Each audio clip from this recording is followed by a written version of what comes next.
Middle education के एक और धमाकेदार वीडियो में आपका स्वागत है। फाइनली मैं लगभग सभी विषय का अपलोड कर दिया हूं। ये अंतिम होना है सामाजिक विज्ञान का।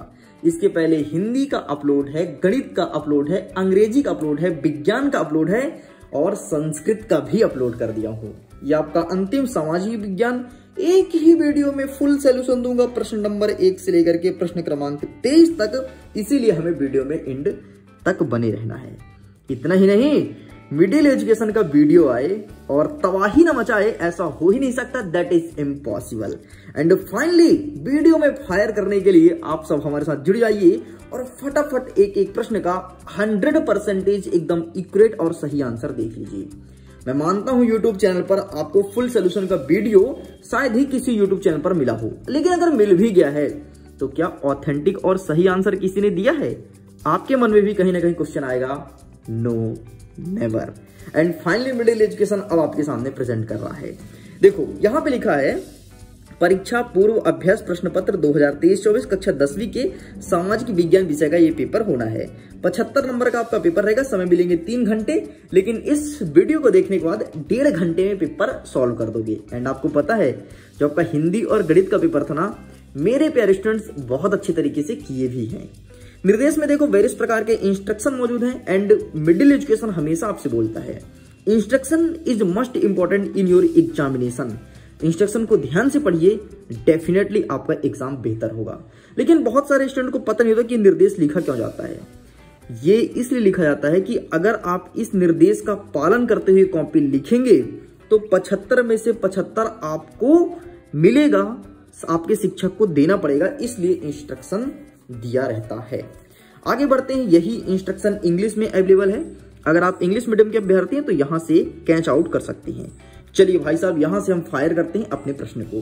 प्रश्न नंबर 1 कह रहा है सही विकल्प चुन करके लिखो। पहला नंबर कहता है निम्नलिखित में से किस फसल को पीला सोना कहा जाता है? देख लो, पीला सोना तो आप सब सरसों को कहते हैं पीला सोना, क्योंकि सरसों का जो फूल होता है ना वो पीला रंग का होता है। और बढ़िया जब सरसों खेत लगा होता है, यह बात लहलहाती खेत, और जब हल्की हल्की हवा चलती है ना, हाय हाय दिल का रब्बा चैन ले गया। सच में बहुत ही प्यारा लगता है। अनबिलीवेबल यार। मतलब कभी खेत में तुम खड़े होकर देखना, इवन जो गांव से होगा ना वो खुद देखे होंगे। सच में वहां पर यदि तुम्हारा दिल उड़ा के न ले जाए ना तो बताना। फिर वहां पर ये गाना नहीं बजेगा, उड़ा के दिल मेरा गोरिया चली, फिर वहां पे गाना बिल्कुल नहीं बजेगा, क्योंकि वहां पर नेचर, प्रकृति का खेल है। तो यहाँ पर सरसों आपको सही उत्तर लिखना है। आगे देखते हैं। सेकंड नंबर कहता है पूर्वी तट पर स्थित पतन जो अंतः स्थानीय तथा अधिकतम गहराई का पतन है, तो यह है विशाखापट्टनम का पतन। ठीक है। नेक्स्ट कहते हैं विश्वकोश नामक ग्रंथ की रचना किसने की थी? तो यहां पर इसका सही आंसर लिखना है आपको दीद्रो ने की थी विश्वकोश नामक ग्रंथ की रचना। आगे देखते हैं सेकंड वर्ल्ड वॉर मतलब द्वितीय विश्व युद्ध के दौरान देशों में से किसे धुरी राष्ट्र माना गया है? देखो क्या हुआ था, सेकंड वर्ल्ड वॉर में 2 देश लड़ाई किए थे, मतलब 2 देश का गुट लड़ाई किया था। अरे सपोज करो यार कि तुम्हारे स्कूल में कोई लड़की से लड़ाई हो गई, लड़की की पूरी गुंडी आ गए और तुम्हारे पूरे गुंडे चले गए। ठीक, तुम दोनों का आपस में लड़ाई हो जाए तो एक को बोलेंगे मित्र राष्ट्र, एक को बोलेंगे धुरी राष्ट्र। तो ठीक ऐसे ही सेकंड वर्ल्ड वॉर हुआ था। ठीक, तो ये पूछा है कि धुरी राष्ट्र किस समूह को जाना जाता था? हमारे ऑप्शंस कई सारे हैं, लेकिन मैं बता देता हूं ऑप्शंस थोड़ी गलत है। कैसे गलत है? क्योंकि धुरी राष्ट्र में थे जर्मनी, इटली और आपका जापान था, लेकिन यहां पर फ्रांस दिया है। बाकी यहां पर जर्मनी और इटली कहीं पर नहीं दिया है। तो हम तो जाएंगे सही आंसर ऑप्शन नंबर 7 की तरफ। लेकिन मैं बता देता हूं जो फ्रांस था ना, वो मित्र राष्ट्र देशों से लड़ाई किया था। और हम सब किस देश की तरफ से लड़े थे आपको पता है क्या? किसी को पता है क्या हम लोग कहां से लड़ाई किए थे? अगर पता है तो कमेंट सेक्शन में लिखना, मैं इंतजार करूंगा। जो सबसे पहले कमेंट्स करेगा और सही उत्तर देगा उसको मैं दूंगा हार्ट, एकदम अपना हृदय निकाल के आपके सामने रख दूंगा। लेकिन उत्तर सही मिलना चाहिए मेरे भाई। आगे देखते हैं। 5वां नंबर कह रहा है शिक्षा किस सूची का विषय है? तो जो शिक्षा है वो आपका है राज्य सूची, संघ सूची, संवर्ती सूची, इनमें से कोई नहीं। तो इसका सही आंसर आपको लिखना है संवर्ती सूची। मतलब शिक्षा में केंद्र सरकार का भी अधिकार है, राज्य सरकार का भी अधिकार है। आगे देखते हैं। नेक्स्ट कहता है 6वां नंबर औसत आय को अन्य किस नाम से जाना जाता है? तो औसत आय को पर कैपिटा इनकम अर्थात प्रति व्यक्ति आय भी कहते हैं। तो इसका सही आंसर ऑप्शन नंबर दा को टिक करना है। ये पूरा कंप्लीट हो गया। इंग्लिश मीडियम के विद्यार्थी हैं तो सेम आंसर है, बस ये क्वेश्चंस इंग्लिश में लिखा है तो आप इंग्लिश से देख सकते हैं। आगे बढ़ते हैं प्रश्न क्रमांक 2, रिक्त स्थान की पूर्ति कीजिए। पहला नंबर कहता है वे संसाधन जो निर्जीव वस्तुओं से बने हैं कौन से संसाधन कहलाते हैं, तो उसे कहते हैं अजैव संसाधन, मतलब जिसमें जीव ही नहीं है, अजैव संसाधन। ठीक, आगे देखते हैं छोटा नागपुर क्षेत्र में मुंडा और संथाल जनजाति के पेड़ डैश डैश की पूजा करते थे, तो महुआ की पूजा करते थे, तो यहाँ पर आपको महुआ लिखना है। आगे बढ़ते हैं तीसरा नंबर, भारत के रसायन उद्योग का एशिया महाद्वीप में डैश डैश स्थान है, तो एशिया महाद्वीप में इसका तीसरा स्थान है, मतलब केमिकल जो इंडस्ट्रियल एरिया है, केमिकल जो इंडस्ट्री है उसमें से हम लोग को थर्ड रैंक लगता है हमारे हिंदुस्तान का। नेक्स्ट, बेल्जियम डैश डैश महाद्वीप का एक छोटा सा देश है, तो बेल्जियम यूरोप महाद्वीप में है। अच्छा, हम लोग किस महाद्वीप में रहते हैं, हम लोग एशिया महाद्वीप में रहते हैं, इस चीज को पता होना चाहिए।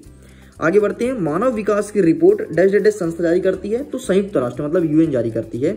मनरेगा में डैश डैश दिन का रोजगार गारंटी जाती है, तो मनरेगा में 100 दिन का रोजगार दिया जाता है। और अगर आप गांव से बिलोंग करते हैं तो देखेंगे जो गांव के गरीब परिवार के व्यक्ति हैं वो ज्यादातर मनरेगा के थ्रू ही जॉब पाते हैं। और यहाँ पर हमारे मध्य प्रदेश में शायद 107 रुपए है, हर एक राज्य का अलग अलग है मनरेगा रेट, हमारे मध्य प्रदेश में शायद 107 रुपए है, बट मुझे कंफर्म नहीं पता, 107 में से मैं कहीं पढ़ा था। ठीक है, बाकी 100 दिन की रोजगार गारंटी दी जाती है, तो इस प्रकार से ये भी कंप्लीट होगा। अच्छा सुनिए, इस वीडियो को उन सभी दोस्तों को भेजिए जो किसी कारणवश पैसे पे करके पढ़ाई नहीं कर पाते हैं, क्योंकि मैं सीधे सीधे आंसर नहीं बताया हूं, आपको समझाया भी हूं। और आप तो मिडिल एजुकेशन के ओल्ड स्टूडेंट हो यार, आपको मैं बोलूं वीडियो शेयर करो, ये पता है मेरे से ज्यादा शर्म की बात आपके लिए भी है ना बेटा, क्योंकि आप तो दिल से जुड़े हुए हो, आप टॉपर सीरीज में जुड़े हो, आप मेरे सारे वीडियो को फॉलो करते हो, आप मेरे वीडियो से त्रैमासिक में अर्धवार्षिक में टॉप किए हो।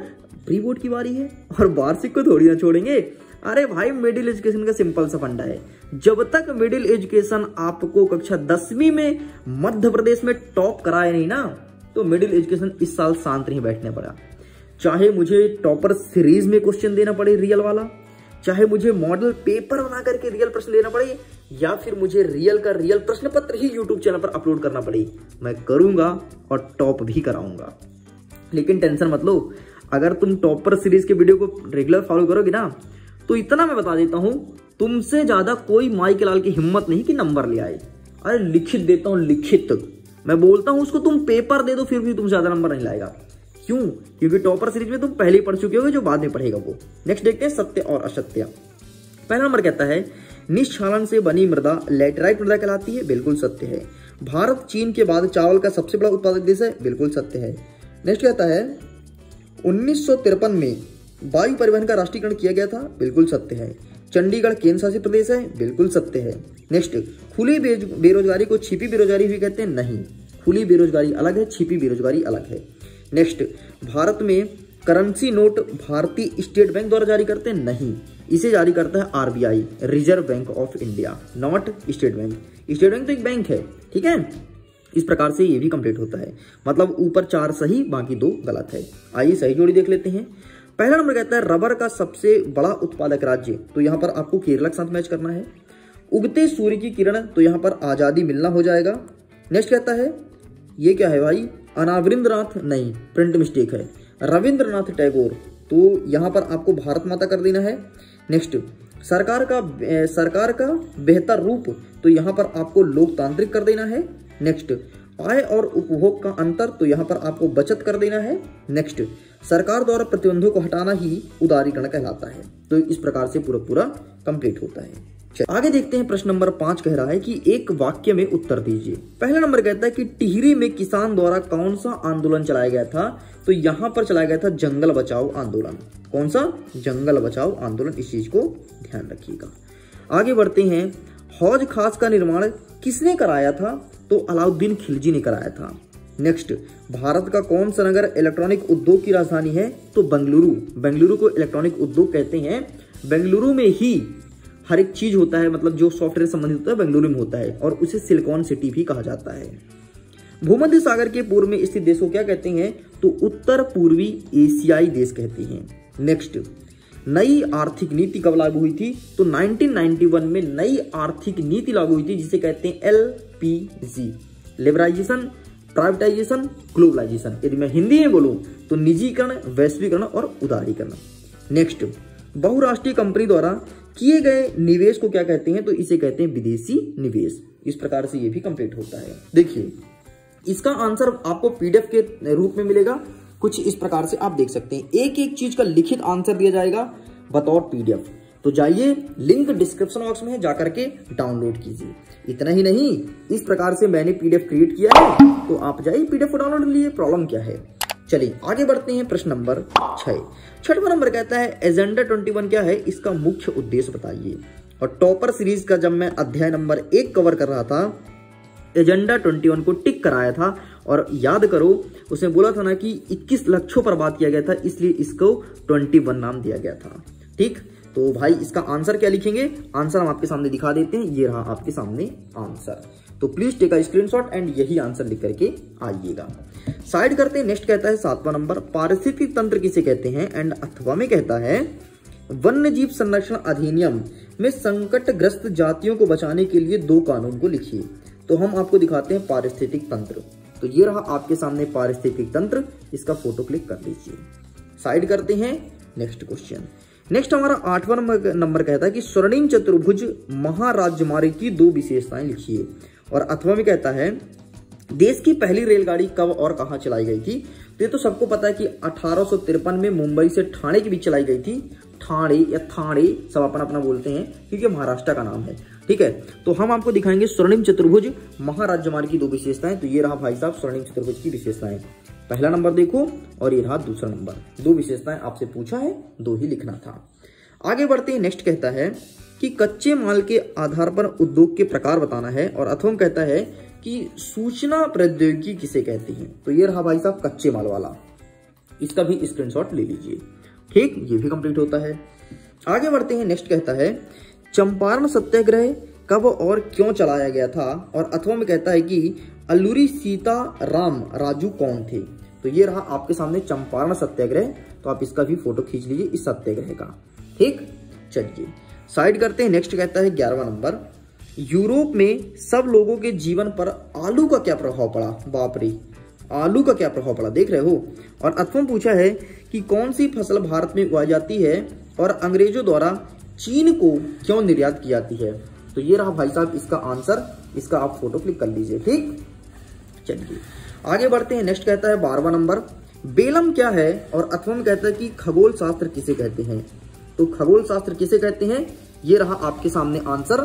तो प्लीज आप इसका भी स्क्रीनशॉट ले लीजिए। ठीक, नेक्स्ट कहता है हमारा 13वां नंबर, गुटेनबर्ग की छपी पुस्तक बाइबल की 2 विशेषताएं बतानी है। और अथवा में कहता है कि पांडुलिपि क्या है। तो हम अथवा का आंसर दिखाएंगे। ये रहा आपका आंसर कि भारत में छापा खाना के विकास के पहले हाथ से लिख करके पांडुलिपि की तैयार किया जाता था। इस प्रकार से आपको लिखना था। आगे बढ़ते हैं। नेक्स्ट कहता है 14 नंबर, नारीवादी आंदोलन क्या है। और अथवा में कहता है कि महिलाओं का राजनीति में प्रतिनिधित्व से क्या तात्पर्य है। तो ये रहा जी आपके सामने आंसर, इसका भी फोटो क्लिक कर लीजिए। ठीक, ये आपको लिखना है। तो प्लीज टेक अ स्क्रीनशॉट। चलिए आगे बढ़ते हैं। नेक्स्ट कहता है, नेक्स्ट हमारा 15 नंबर कहता है कि जवाबदेही सरकार क्या है। और इसी के अथवा पूछा गया है कि वैध सरकार किसे कहते हैं। तो ये रहा आपके सामने जवाबदेही सरकार का उत्तर, इसका भी फोटो क्लिक कर लीजिए। चलिए साइड करते हैं। नेक्स्ट कहता है 16 नंबर, संगठित क्षेत्र के कोई 2 लाभ को लिखिए। तो ये रहा आपके सामने संगठित क्षेत्र का लाभ, इसका भी आप फोटो क्लिक कर लीजिए। साइड करते हैं। Next question. नेक्स्ट हमारा कह रहा है 17 नंबर, मुद्रा का अर्थ समझाइए। और अथवा कहता है वस्तु विनिमय से क्या आशय है। ये चीज पूछा गया है। तो आइए हम मुद्रा का अर्थ आपको बताते हैं। ये रहा आपके सामने मुद्रा का अर्थ, इसका भी फोटो क्लिक कर लीजिए। चलिए साइड करते हैं। Next question.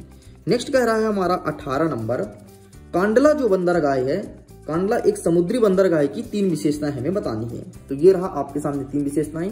पहला देखो, कक्ष में कांडला आजादी के तुरंत बाद विकसित किया गया पहला बंदरगाह था। दूसरा देखो, इसे मुंबई बंदरगाह पर यातायात की मात्रा को कम करने के लिए विकसित किया गया था। तीसरा नंबर, यह एक ज्वारी बंदरगाह है। बस इतना आपको लिखना है।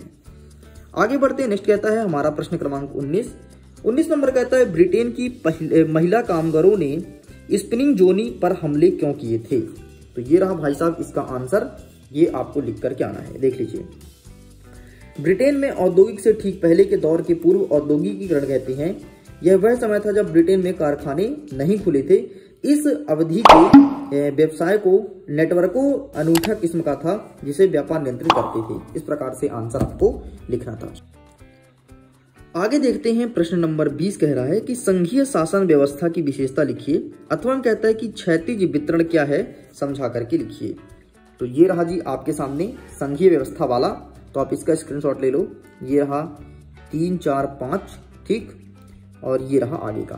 तो हमें ज्यादा पॉइंट नहीं लिखना है, हमारा प्रश्न 3 नंबर का, तो केवल आपको 3 पॉइंट लिखना है, लेकिन मेरे पास जितने आंसर थे मैंने आपको दिखा दिया। आगे बढ़ते हैं। 21 नंबर कहता है कि साइमन कमीशन का गठन क्यों किया गया, भारतीयों ने इसका विरोध क्यों किया। तो ये रहा आपके सामने साइमन कमीशन का गठन क्यों किया गया, पूरा का पूरा आप देख सकते हैं। इस प्रकार से आपको लिखना है, ठीक। तो प्लीज आप इसका भी स्क्रीनशॉट ले लीजिए। चलिए आगे बढ़ते हैं। ये रहा इसका स्क्रीनशॉट लो। चलिए आगे बढ़ते हैं। ये रहा इसका भी स्क्रीनशॉट लीजिए।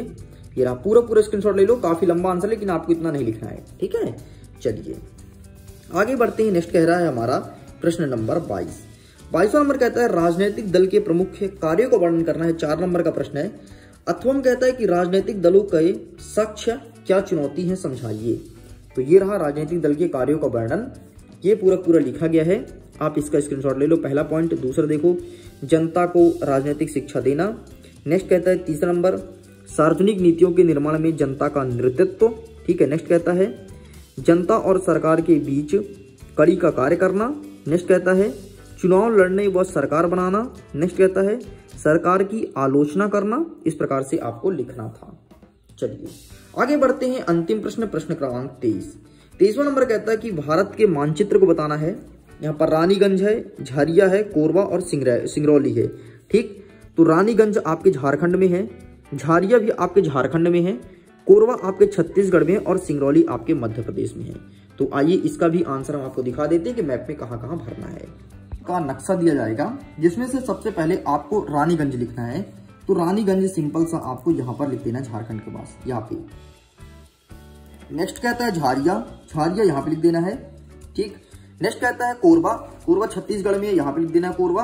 और नेक्स्ट कहता है आपका सिंगरौली, सिंगरौली यहाँ पे है, ये यहाँ पे, ठीक। इस प्रकार से आपको लिख देना है। मैं इसमें गोद नहीं रहा हूँ क्योंकि बुक है पूरा मैप का, अगर मैं इसमें गोदूंगा तो खराब हो जाएगा। बाकी आपने समझ गया हो कौन सा चीज कहाँ पे लिखना है। वीडियो पसंद है तो वीडियो को लाइक कीजिएगा, अपने दोस्तों के साथ शेयर कीजिएगा। मन में कोई डाउट है तो इंस्टाग्राम पर मैसेज करके पूछ लीजिए। पीडीएफ को डाउनलोड कीजिए, लिंक डिस्क्रिप्शन बॉक्स में दिया गया है। बाकी व्हाट्सएप ग्रुप दिया है जो कि टॉपर सीरीज ग्रुप है, जाकर के व्हाट्सएप में जुड़ सकते हैं। मैं करता हूँ वीडियो को एंड, एग्जाम के लिए ऑल द बेस्ट।